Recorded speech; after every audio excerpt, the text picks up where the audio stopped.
I watched the boarding gate close from my plastic chair in the terminal, my phone still clutched in my trembling hand. The screen showed the same thing it had for the past 45 minutes. No new messages.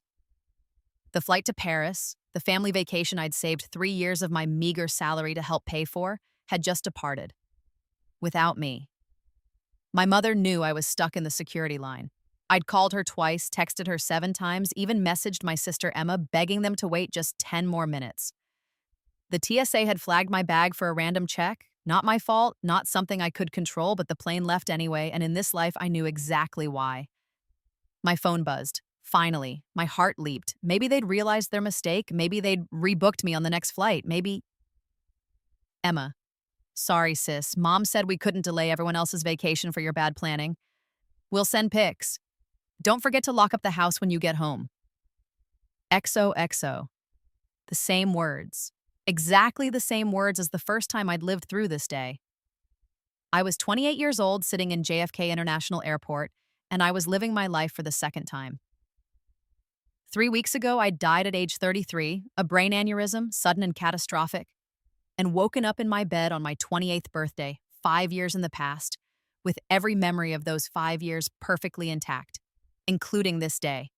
The day that had started my unraveling the first time around. The first time I lived this moment, I'd cried. I'd maxed out my credit card to buy a new ticket for the next available flight. I'd arrived in Paris 2 days late, exhausted and broke, only to be told by my family that I'd ruined the energy of the trip. My mother had made me sleep on the pull-out couch in the hotel's living room as punishment. Emma had accidentally spilled wine on my only nice dress. My father had spent the entire week telling strangers that I was always so disorganized, such a burden. That trip had broken something in me. I'd spent the next 5 years trying desperately to prove I was worthy of my family's love, working myself to exhaustion, giving them money I couldn't afford to give, shrinking myself smaller and smaller until there was almost nothing left, until my brain had quite literally exploded from the stress. But now I was back, and this time I wasn't going to Paris. I stood up from the chair, my legs steady, and walked to the airport's business center. I had work to understand why being abandoned at JFK was actually a blessing. You need to understand the Whitmore family dynamics, or rather, the dysfunction that my family had perfected over 28 years. I was the oldest of 3 children, born to Margaret and David Whitmore in their small Brooklyn apartment when they were 22 and still deeply in love. I've seen the photos, my mother gazing at me with wonder, my father's face split in a genuine smile. For about 3 years, I was their miracle. Then Emma was born. Emma was beautiful in a way that I was not. I had our father's strong features, his dark hair, his height. Emma had our mother's delicate bone structure, blonde hair that caught the light, enormous blue eyes.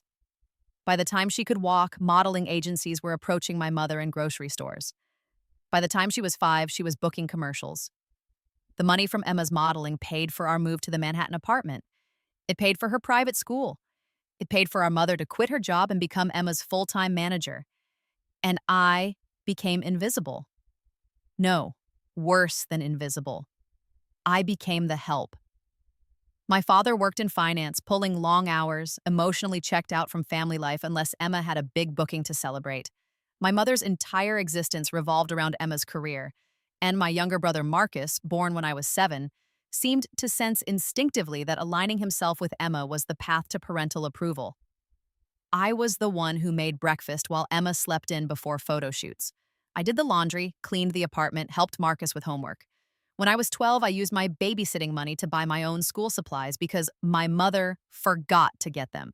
By 14, I was working part-time after school to pay for my own clothes, my own food when the family went out to dinner without me, which was often. Emma needs her rest, my mother would say, finding me scrubbing dishes at midnight. Don't be so loud, Head. You'll wake your sister. Why can't you be more supportive? My father would ask when I dared to look tired. Emma's success benefits all of us. But Emma's success never benefited me. When she landed a major campaign at 16 that paid enough to buy our family a summer house in the Hamptons, I wasn't invited for the celebratory weekend. I was 17 and I spent that weekend alone in the apartment, studying for my SATs, eating ramen because they'd forgotten to leave me grocery money. I got into Columbia on a full academic scholarship. My mother missed my high school graduation because Emma had a casting call. My father took me to dinner afterward, just the two of us, the only time I remember having his full attention, and told me he was proud. Then he asked if I could defer my admission for a year to help more with the family. Emma was landing bigger jobs, and they needed someone to manage the household. I should have said no. I should have run, but I was 18 and desperate for crumbs of approval, so I deferred. Then they convinced me to go to a local CUNY school instead because Columbia is so far and we need you close by. I commuted from home, worked 2 jobs, and somehow still managed to graduate with honors. Not that anyone came to that graduation either. By my mid-20s, I'd settled into my role as the family workhorse. I had a decent job as a technical writer at a small publishing company. I paid my parents rent to live in Staninzaz, the smallest bedroom of the apartment I'd grown up in. I still did most of the cleaning, most of the cooking. Emma was 23, her modeling career transitioning into influencer territory with millions of followers. Marcus was 21, coasting through NYU on my parents' dime, directionless but beloved. And I was the responsible one. The boring one.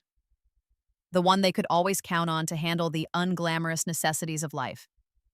Which is why, when my father announced the family vacation to Paris, a celebration of Emma landing a brand deal with a French fashion house, it never occurred to me that I wouldn't be included. Yes, I'd had to chip in $3,000 for my own ticket and expenses. Yes, I'd had to take unpaid leave from work because my vacation days were already spent covering for Emma's emergencies. Yes, I was sharing a hotel room with Emma while Marcus got his own room, but I was going. I was going to be part of the family, finally, on this beautiful trip to Paris. The first time I lived this day, I believed that. I believed that the security delay was just bad luck. I believed my mother when she later said she'd felt terrible, but couldn't make everyone else suffer. I believed Emma when she said the texts must not have gone through properly. I believed in my family. But then, in those 5 years after Paris, I'd learned the truth through 1,000 tiny cuts. I learned it when Emma borrowed my laptop for a presentation and never returned it, claiming it was lost. I later found it in her closet, wiped clean after she'd stolen all my personal writing from it, short stories I'd been working on for years. She published them on her blog under her own name. When I confronted her, my mother accused me of jealousy. I learned it when my parents asked to borrow $10,000 for an emergency home repair. I drained my savings account. 2 weeks later, I saw photos of Emma's birthday party on a yacht they'd rented. $20,000, easily. When I asked about it, my father said I was being petty and small-minded about how they spent their money. I learned it when I was offered a promotion that required relocating to Boston. My dream job, managing editor, nearly double my salary. My mother cried and said I was abandoning the family. Emma said I was selfish. My father said if I took the job, I wasn't welcome home for holidays. I turned it down and watched them vacation in Bali 2 months later, without me. I learned it on my 33rd birthday, the day I died. I'd spent the morning alone in my room, still the smallest room, still paying rent, when I overheard my parents and Emma in the kitchen. "We should just ask her to move out," Emma had said. "Man, she's so miserable all the time, it's bringing down the energy of the apartment. Plus, I want to turn her room into a closet." "She does pay rent, though," my father had replied. It's useful." "Barely anything," my mother had added. But yes, it's convenient. Let's keep her for now." Something in my chest had felt tight hearing those words, a sharp pain behind my eyes, and then nothing. I woke up 5 years earlier on my 28th birthday with all of those memories, all of that knowledge, and an absolute certainty that I was done being their workhorse, their afterthought, their useful disappointment. The business center at JFK was quiet, expensive, and exactly what I needed. I paid for 2 hours with my credit card, the same card I'd maxed out on a Paris ticket the first time around, and settled in at a private workstation. First, I logged into my bank account. I had $14,000 in savings. The first time through, I'd spent $3,000 on this Paris trip and $2,800 on a last-minute replacement ticket. This time, that money was staying exactly where it was. Second, I opened my email and found the message I was looking for, the one from 6 months ago that I'd completely forgotten about in my first life. It was from a genealogy website, one of those DNA testing companies I'd used on a whim during a particularly lonely weekend. Subject, DNA relative match. First cousin. I remembered doing the test. I didn't remember ever getting significant results. The first time around, I'd probably been too busy with Emma's latest crisis to check thoroughly. But now I read carefully. You have a new close relative match. Catherine Chen. Predicted relationship, first cousin, 12.5% DNA shared. Catherine has opted to share her family tree and contact information. Would you like to reach out? I clicked through to Catherine's profile. She was 57, lived in San Francisco, and her family tree showed her mother as Helen Whitmore, my father's older sister, the aunt I'd never met, the one whose name was never spoken in our house. My fingers flew across the keyboard. In my first life, I died without curiosity, without questions, accepting my family's narrative that we were all we had. But I'd also died with the vague knowledge that my father had a sister who'd been cut off from the family long before I was born. Some kind of argument with my grandparents? I composed an email to Catherine, introducing myself as David Whitmore's daughter, asking if she'd be willing to connect. Then I sat back and waited, drumming my fingers on the desk. While I waited, I made my second move. I logged into the publishing company's HR portal and opened the document I'd been too scared to open the first time. The Boston job offer. It had been sent to me 8 months ago in this timeline, 4 months before I'd eventually be offered it officially. This was the preliminary feeler, the soft inquiry to see if I'd be interested before they went through the formal process. The first time, I deleted it without responding, afraid of my family's reaction, afraid of being alone. This time, I wrote back expressing enthusiastic interest and asking to schedule a call. Third move, I opened my laptop, the one that in the first timeline Emma would steal in 3 months, and backed up all my files to 3 separate cloud services. Every short story, every essay, every poem I'd written since high school. I created a digital paper trail that would be impossible to erase, complete with timestamps. Then I documented everything. I created a private Google Doc and started writing down every memory I had of financial manipulation, every conversation, every broken promise. The $10,000 loan that had paid for Emma's yacht party, the college fund my grandmother had left me that I'd never seen a penny of, which my parents claimed had been used for family expenses, but which I strongly suspected had been spent on Emma's portfolio photos. The rent I'd paid for 7 years that had supposedly gone into a household savings account I'd never been able to verify existed. My email pinged. Catherine Chen had written back, "Isabel, I can't believe I'm hearing from you. I've thought about reaching out so many times over the years, but didn't want to cause problems. Your father and I haven't spoken since your grandmother's funeral in 1994. I'd love to connect. Are you free for a phone call?" I checked my watch. My family's flight had been in the air for 2 hours. They wouldn't land in Paris for another 5.5 hours. I had time. I called Catherine from the business center's private phone booth. "Isabel?" Her voice was warm, slightly husky, unmistakably similar to my father's in tone. "Oh my God, I can't believe this is happening." "Hi, Aunt Catherine." The title felt strange on my tongue. I know this is out of the blue. I found you through the DNA site, and I had some questions about the family." "Ask me anything, sweetheart. Though I'll warn you, the answers might not be what your father told you." Over the next 90 minutes, Catherine unraveled everything I thought I knew about my family history.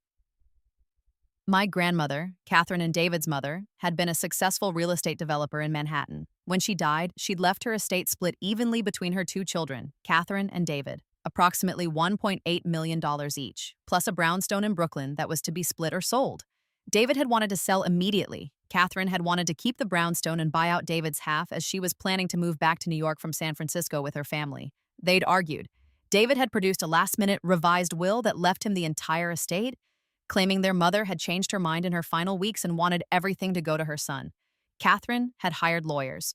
The will was obviously forged, different paper stock, different notary than the lawyer who'd handled all of grandmother's affairs. But David had already sold the brownstone and moved the money into accounts Catherine couldn't trace. The legal battle would have cost more than Catherine could afford, dragging on for years. So, she'd walked away. cut contact with her brother, and tried to build a life without that inheritance.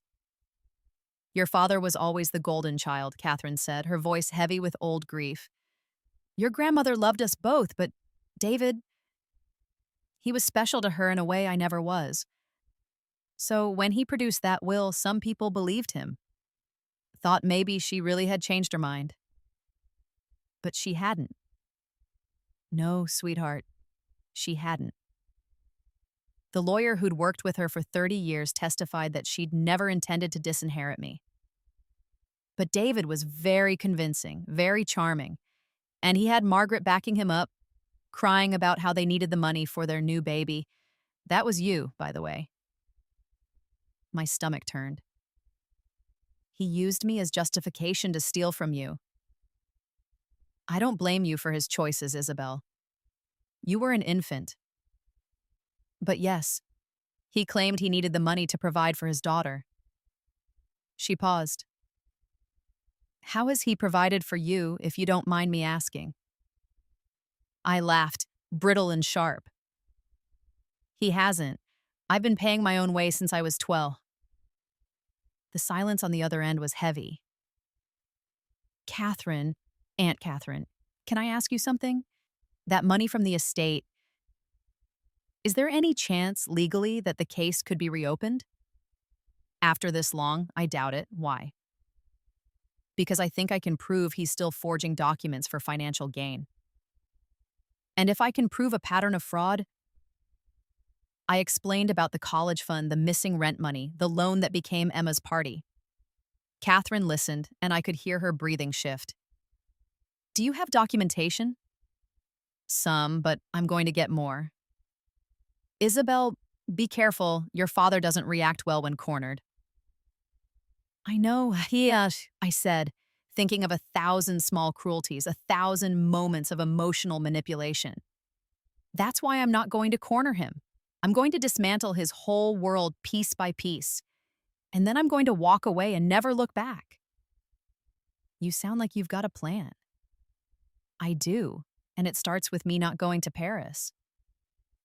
I left the airport around 9 p.m., took the subway back to Manhattan, and let myself into the empty apartment. My family wouldn't be back for 12 days. I had 12 days of solitude, 12 days of freedom, and 12 days to execute phase 1 of my plan. The first thing I did was search Emma's room. The first time around, I'd respected her privacy, never entering without permission. Now, I photographed everything. I found my stolen laptop exactly where I remembered it would be, in the back of her closet. I took it, backed up her browser history and files, which confirmed she was planning to steal my stories. They were bookmarked in a folder labeled Content Ideas, and returned it to its hiding spot. In her desk drawer, I found a ledger. Emma, for all her social media savvy, kept physical records of her business expenses. Except these weren't business expenses. They were personal purchases she was claiming as tax-deductible business costs. Designer bags listed as props for shoots, vacations listed as brand research, the yacht party listed as a promotional event despite being a private birthday celebration. I photographed every page. In my parents' bedroom, I found more. Bank statements showing the household savings account I'd supposedly been paying into, except it had a balance of only $800, despite my having paid $650 a month in rent for 7 years. That was over $54,000 unaccounted for. I found the statements from my grandmother's trust that had been used for family expenses, $75,000 that had been deposited into my father's account when I was 18 and withdrawn in increments that corresponded exactly with Emma's modeling expenses, portfolio shoots, agency fees, her private school tuition. My inheritance had paid for Emma's career. I photographed everything, backed it up to the cloud, and then put everything back exactly as I'd found it. Over the next 3 days, I worked methodically through the apartment. I found Emma's journal. She was shockingly indiscreet, where she'd written things like, Mom agreed I should have Iz's room by next year. Just need to convince Dad. Iz is so pathetic. She'll never leave on her own. I found emails on my father's computer, password, Emma's birthday, naturally, discussing how to manage Isabel's expectations about family money and how to keep me invested in the family dynamic, so I'd continue to provide what free labor. I found texts between my mother and Emma planning the Paris trip, including this exchange. Emma, Should we actually wait for Iz at the airport? Mom, no. She needs to learn the world doesn't revolve around her schedule. Besides, it'll be nice to have the first few days without her energy dragging us down. Emma, LOL true, she's so depressing. They'd planned to leave me. It wasn't forgetfulness or a difficult decision made in the moment. They'd planned it. I sat on the floor of my parents' bedroom at 2 a.m., looking at that text chain, and felt something cold and clean settle in my chest where the desperate need for their love used to live. Good. On day 4, I called Catherine back. I have evidence of ongoing fraud, I told her. Bank records, tax fraud, misappropriation of trust funds.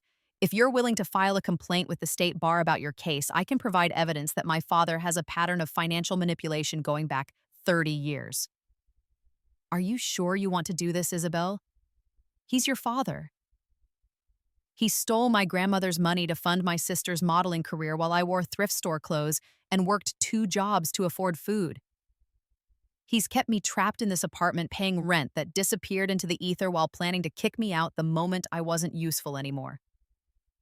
And he stole your inheritance and used me as justification. I took a breath. He stopped being my father a long time ago. I'm just done pretending. Otherwise. Then let's do this right. I have a lawyer, she's tough as nails, and she's been waiting 30 years for a chance to prove David Whitmore is a fraud. Let me connect you two. Catherine's lawyer was named Rebecca Zhang, and she was indeed tough as nails. She was also thrilled at the prospect of finally nailing my father. If we can prove a pattern of financial fraud and document manipulation, we can potentially reopen your aunt's case, Rebecca explained on our video call. More importantly, we can pursue criminal charges for the misappropriation of your trust fund. That's recent enough to be within the statute of limitations. What would that mean for him? Criminal charges for fraud, potentially jail time depending on the amounts involved. Civil penalties. He'd likely have to make restitution, though getting blood from a stone is never guaranteed. But more than the legal consequences. She leaned forward, eyes sharp. Men like your father live and die by their reputations. He works in finance, correct? Yes. Private wealth management? Then a fraud conviction would end his career. He'd be unemployable in the industry. And given what you've told me about the family dynamics, if the money goes away, the family falls apart, I finished. Emma's influencer career depends on maintaining an expensive lifestyle. My mother's entire identity is wrapped up in managing that image. If they don't have money... Exactly. So we're not just talking about legal consequences. We're talking about dismantling the entire structure that's allowed them to exploit you for your entire life. I smiled. When do we start?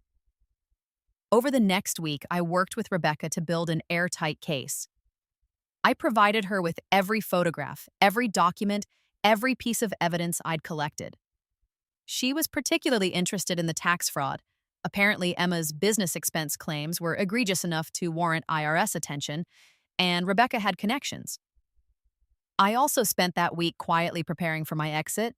I interviewed with the Boston company, a video interview since I told them I was traveling, and they offered me the managing editor position on the spot. Starting salary, $105,000, plus relocation assistance and a signing bonus. 3 times what I was making now. I accepted immediately and gave notice to my current company, effective in 3 weeks. I found an apartment in Boston's North End, a gorgeous 1-bedroom with exposed brick and large windows, nothing like the cramped cell I'd been living in. I put down a deposit using money from my savings account that, for the first time in my adult life, I wasn't going to drain for a family emergency. I opened new bank accounts at a different institution and transferred most of my savings, leaving only enough in the old account to cover my bills until I left. I changed my phone plan to an individual account instead of the family plan. I updated all my passwords. I filled out a change of address form with the post office, effective in 3 weeks. And I packed. Not everything. I didn't want them to notice when they returned. Just the things that mattered. My photos, my books, my grandmother's jewelry that I'd hidden in my room, the jewelry they didn't know I had, that she'd given me secretly before she died, as if she'd known what would happen. I shipped it all to Catherine's address in San Francisco for safekeeping until I could collect it. On the 11th day, I met with Rebecca one final time before my family returned. "We're ready to file," she said. "I have enough evidence to pursue charges for your trust fund misappropriation, and I've flagged the tax issues to the appropriate authorities. Catherine has agreed to file a complaint about the estate case, and with your new evidence of ongoing fraud, there's a real chance we can reopen it." "How long until things start happening?" "I'll file the paperwork on Monday. Your father will likely be contacted within the week for questioning. The IRS moves slower, but once they start auditing, they're thorough. I'd estimate within a month your family is going to be drowning in legal problems. And they'll know it came from me." "Probably. Will you be safe?" I thought about the apartment I'd already rented, the job I'd already accepted, the new life I'd already built in my mind. "I won't be here for them to find." Rebecca nodded approvingly. "Smart girl. One more thing. I've prepared a cease and desist letter regarding your stolen writing. Emma published it under her own name, which is copyright infringement. If she doesn't take it down and issue a public apology within 30 days, we'll pursue legal action." "She won't apologize."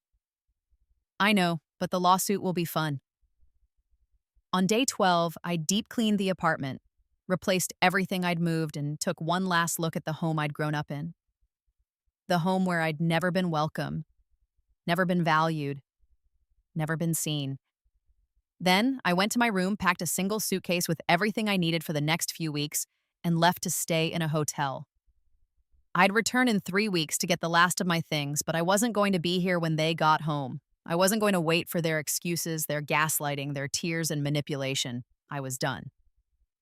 My phone started ringing at 6 p.m. that night. They must have landed and gotten through customs. I silenced it and went to dinner at a nice restaurant near my hotel, ordered a bottle of wine, and toasted myself. By the time I got back to my room, I had 43 missed calls and 62 text messages. I read through them while drinking hotel-provided champagne. "Mom, where are you? We're home and the apartment is empty." "Dad, Isabel, this isn't funny. Call us immediately." Emma, "WTF did you seriously move out while we were gone?" So dramatic. Marcus, "Hey sis, everyone's freaking out. You okay?" Marcus, the only message that seemed like it came from actual concern rather than anger at my inconvenience to them. I called him back. Jesus, everyone's going crazy. Where are you?" "I'm fine, Marcus. I'm in a hotel." "Why didn't you go to Paris? And why did you move out?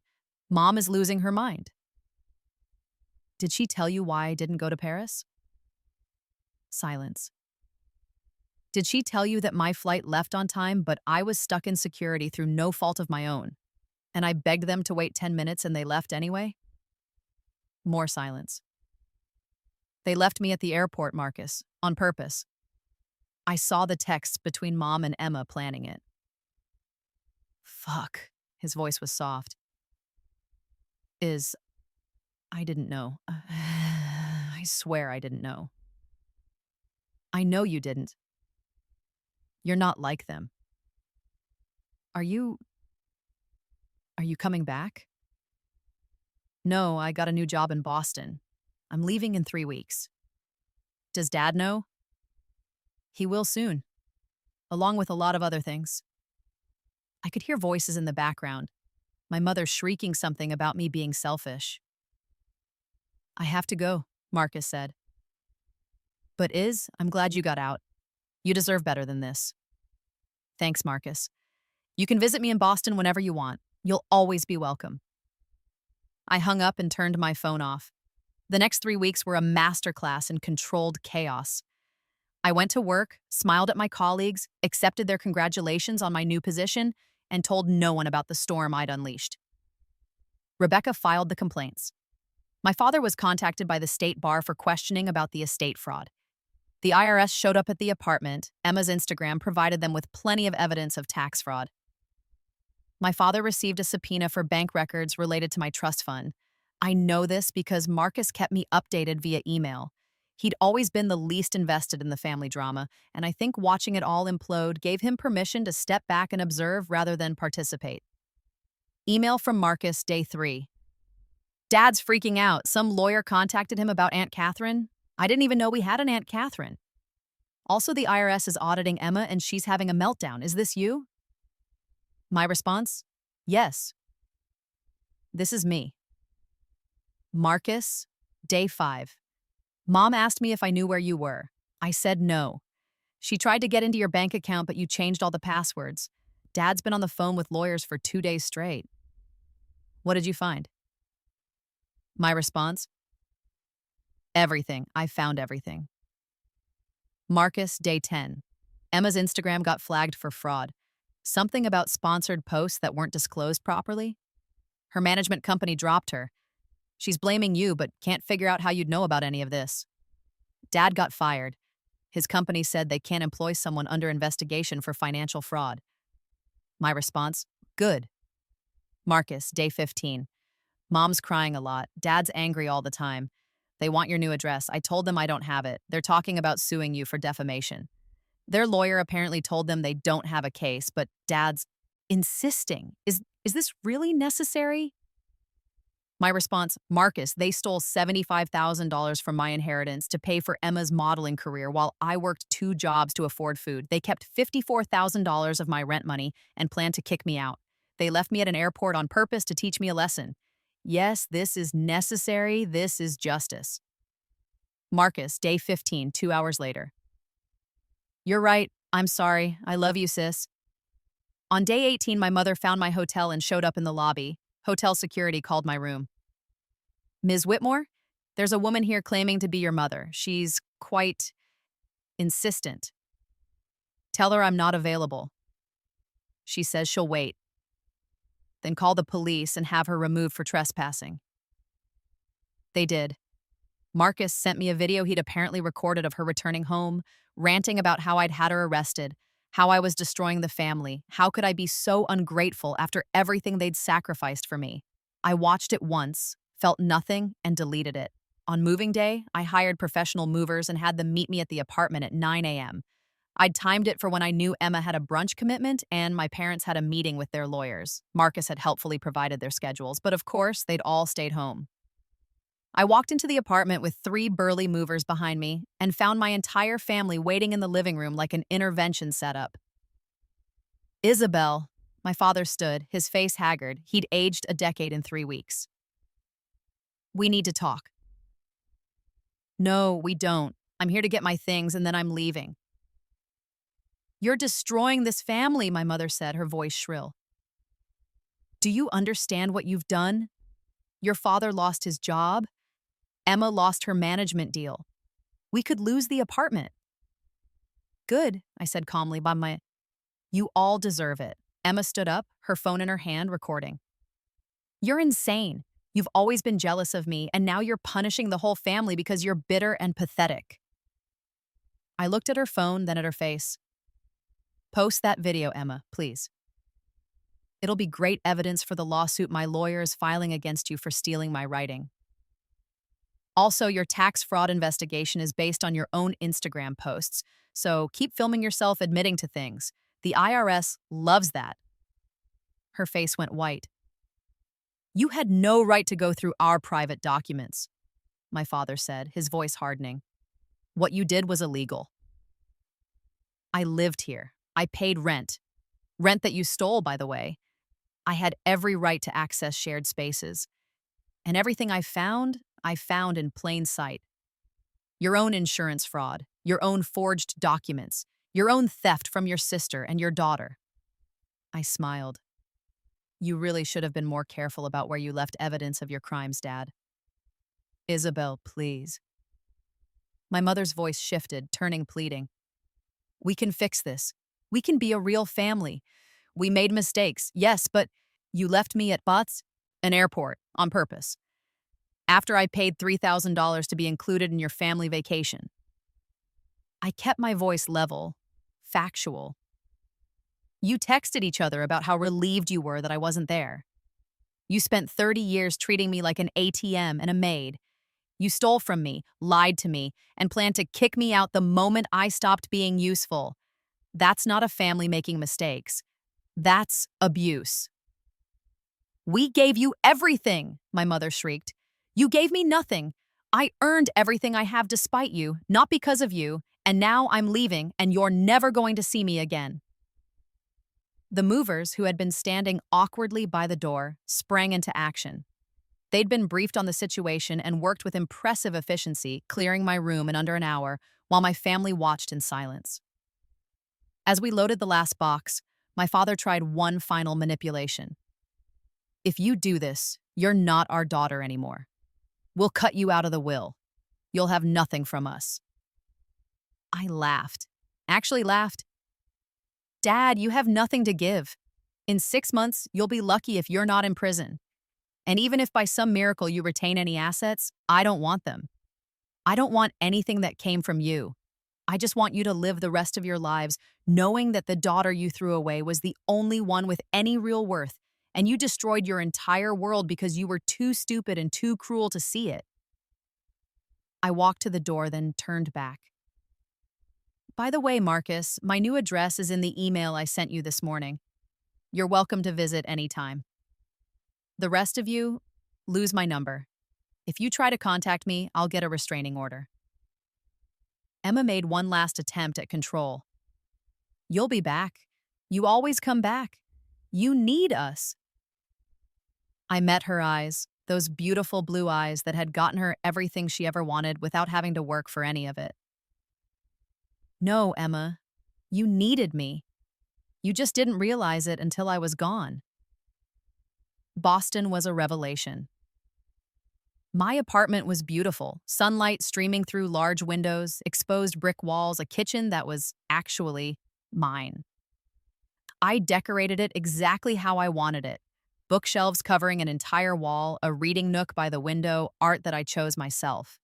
My job was incredible. The publishing company was prestigious, my colleagues were talented and respectful, and for the first time in my life, my work was appreciated. Within 3 months, I'd been given a raise and my own team. Within 6 months, I was being headhunted by even bigger publishers. I made friends, real friends. People who wanted to spend time with me because they liked me, not because they needed something from me. I went to therapy, unpacked 30 years of abuse and manipulation, learned to set boundaries, learned that I was allowed to take up space and ask for things and expect to be treated with basic human dignity. I started writing again. Not for Emma's blog, not hidden in secret. Files for myself. I finished a novel, then another. I found an agent who loved my work. My first book sold at auction to a major publisher for 6 figures, and I did all of it without my family. Catherine and I became close. She flew to Boston to visit, and I flew to San Francisco to meet her family. My cousin Julia, who was brilliant and kind, and her husband Chen, who was a fantastic cook. They welcomed me like I'd always been part of their lives. "Your grandmother would be so proud of you," Catherine told me one night over dinner. "She always knew you were special. She just didn't live long enough to protect you from your father." "She tried, though," I said, touching the necklace I wore, the one she'd given me secretly before she died. "She left me this. She told me to keep it hidden, that it was just for me. I think she knew what they were like." "She did. And she'd be glad you got away."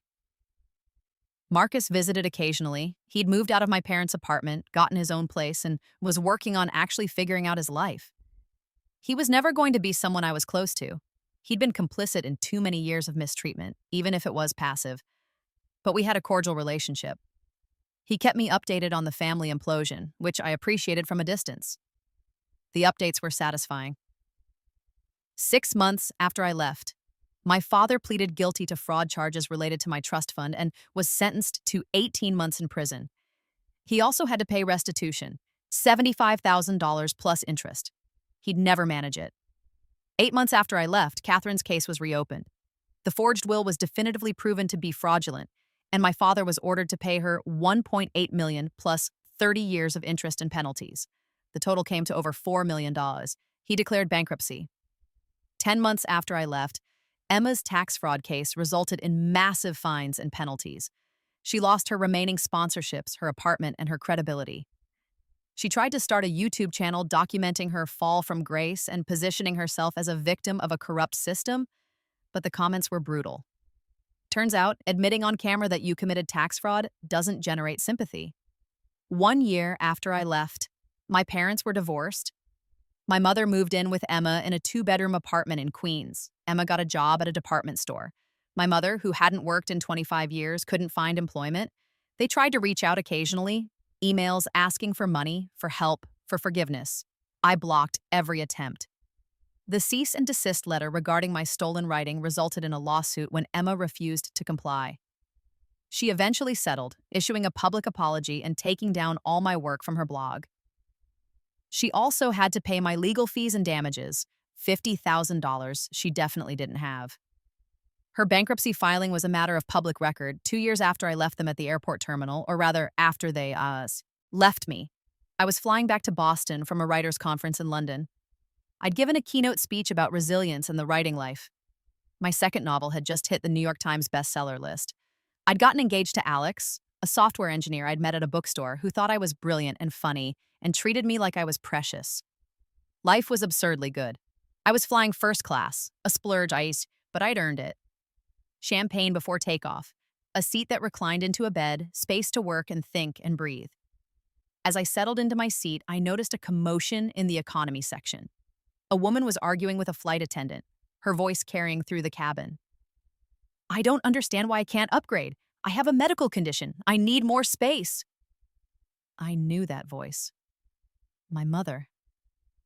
Our eyes met across the cabin. Her face was older, harder, worn down by 2 years of consequences. She looked at me in my first-class seat, at my designer clothes, at the engagement ring on my finger. Recognition and hatred flashed across her face.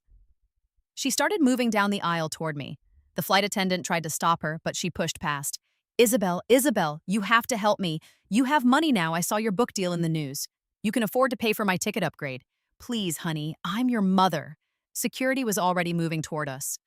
I looked at her, really looked at her, and felt absolutely nothing. No anger, no guilt, no lingering hurt, just nothing.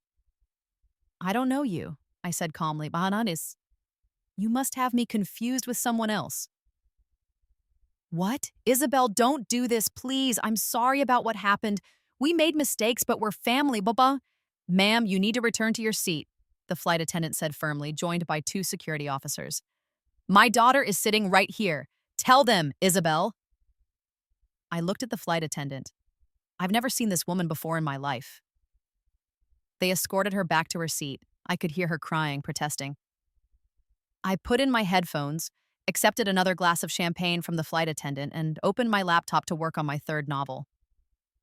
Hours later, somewhere over the Atlantic, I glanced back at economy. My mother was asleep in a middle seat, her face pressed against the window, looking small and defeated.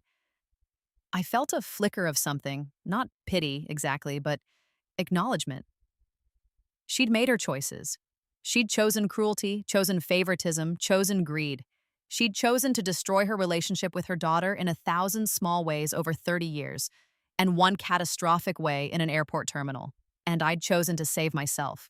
I turned back to my laptop, to the story I was writing about a woman who burned down her old life and built a new one from the ashes, and I smiled. The flight attendant came by. "Can I get you anything else, Ms. Whitmore?" "No," I said, looking out at the clouds below us, at the vast space between my old life and my new. "One, I have everything I need. 5 years after Rebirth, which was also the amount of time I'd lived in my first life before dying, I was 33 again, the age I'd been when an aneurysm had ended my first attempt at life. I'd spent those 5 years living fully in a way I'd never managed before. I'd published 4 novels, all bestsellers. I'd married Alex in a beautiful ceremony in San Francisco, surrounded by Catherine's family and my real friends. We'd bought a brownstone in Boston, ironically in the same neighborhood where my grandmother's stolen brownstone had been. I'd built a life of my own choosing, surrounded by people who loved me for who I was, not what I could provide. On the morning of my 33rd birthday, I woke up without the sharp pain behind my eyes. No aneurysm this time, just Alex beside me, soft morning light, and a sense of peace so profound it almost hurt. We had breakfast at a cafe near our house. My phone buzzed with birthday messages, Catherine and Julia, my agent, my editor, my college roommate who'd reconnected with me after I'd moved to Boston. No messages from my parents. No messages from Emma. They'd learned finally that I meant what I said about never wanting contact. Marcus had sent a text. "Happy birthday, sis. Proud of you." I smiled and sent back a heart. "What are you thinking about?" Alex asked, reaching across the table to take my hand. Just that I'm 33, I said. This is the age I died in my first life. He knew the whole story, the rebirth, the revenge, all of it. He'd listened without judgment when I'd finally told him, late one night, about the impossible truth of my second chance. And now, he asked. Now I'm alive, I said simply, really alive, for the first time. That afternoon, Catherine called. Have you seen the news? She asked without preamble. What news? Your father's out of prison. He did 14 months with time off for good behavior. I felt nothing. Not fear, not anger, nothing. Okay, I said, Maesis. Isabel, he's been making noise about trying to contact you. He's apparently found religion in prison and wants to make amends. Then he can start by leaving me alone. That would be an excellent amends. I just wanted you to know, in case he shows up. If he shows up, I'll have him arrested for violating the restraining order I filed 4 years ago. Catherine, I appreciate the heads up, but he can't hurt me anymore. None of them can. You sound very certain of that. I am. I didn't survive death and rebuild my entire life just to let them drag me back into their dysfunction. They're strangers to me now, and I'm a stranger to them. A stranger they underestimated and threw away, and they'll spend the rest of their lives regretting it. I paused, looking out the window of my beautiful home at the life I'd built. Actually, no, I hope they don't spend their lives regretting it. I hope they move on and find some kind of peace, but they'll do it without me. I'm done being part of their story. Good, Catherine said warmly.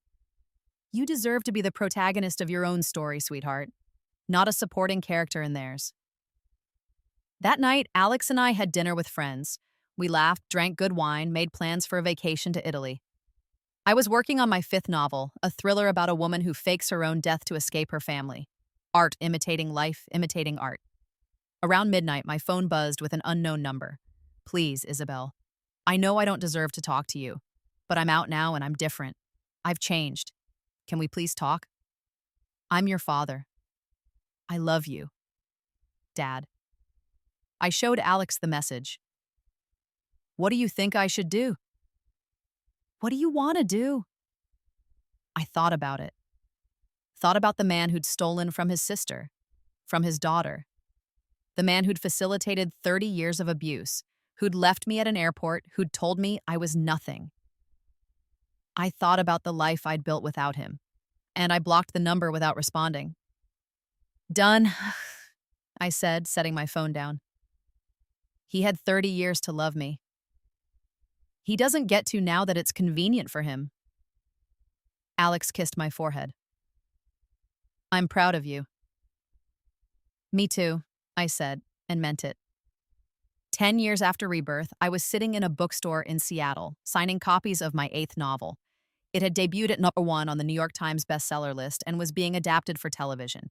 I'd gone from invisible daughter to successful author, and every day I woke up grateful for the second chance I'd been given. A woman approached my signing table with a book, and I looked up with my practiced smile. It was Emma. She looked different, older, tired, less polished. Her signature blonde hair was darker, poorly dyed. She wore clothes that were nice but not designer. She looked ordinary. Hi, she said quietly. I wasn't sure you'd recognize me. I recognize you, I said evenly. Would you like this personalized? She looked surprised that I was willing to sign it all.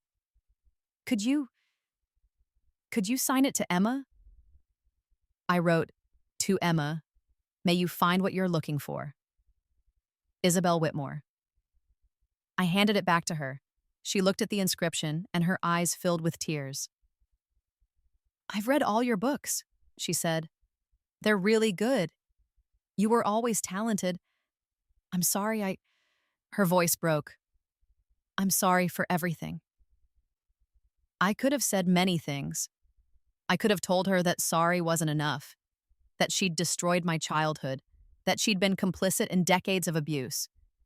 I could have told her about the panic attacks I'd had in my first year of therapy, about the nightmares, about the years of damage I'd had to undo.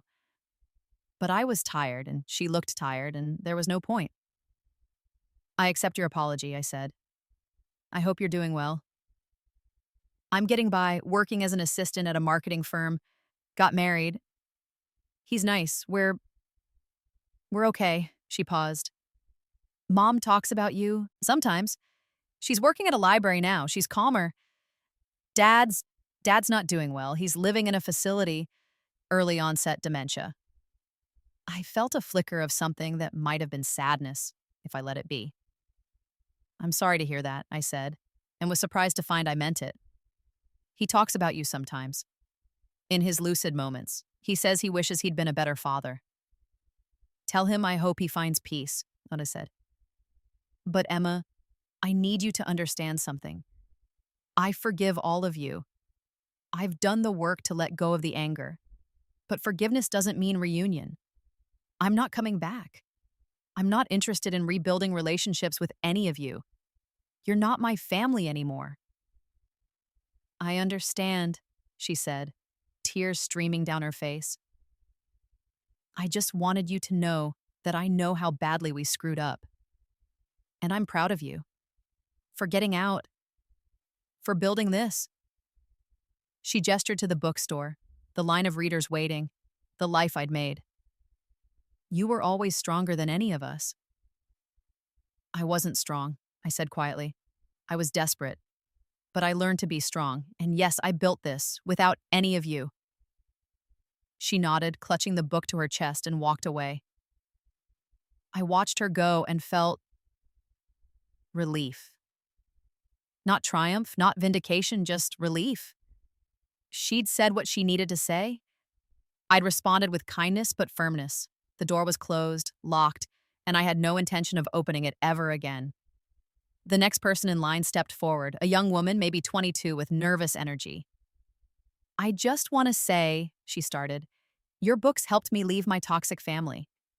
Reading about your protagonist's journey to independence made me realize I could do it too. So, thank you. You probably saved my life. I smiled at her, genuinely smiled. That means everything to me. I'm so proud of you for saving yourself. This was why I'd been given a second chance. Not for revenge, that had been necessary, but it wasn't the point. The point was to live fully, to create beauty from pain, to show other people that escape was possible. The point was to fly first class, literally and metaphorically, and never look back. 20 years after Rebirth, I was 48 years old. I'd published 14 novels, won major literary awards, and adapted 3 of my books into successful TV series.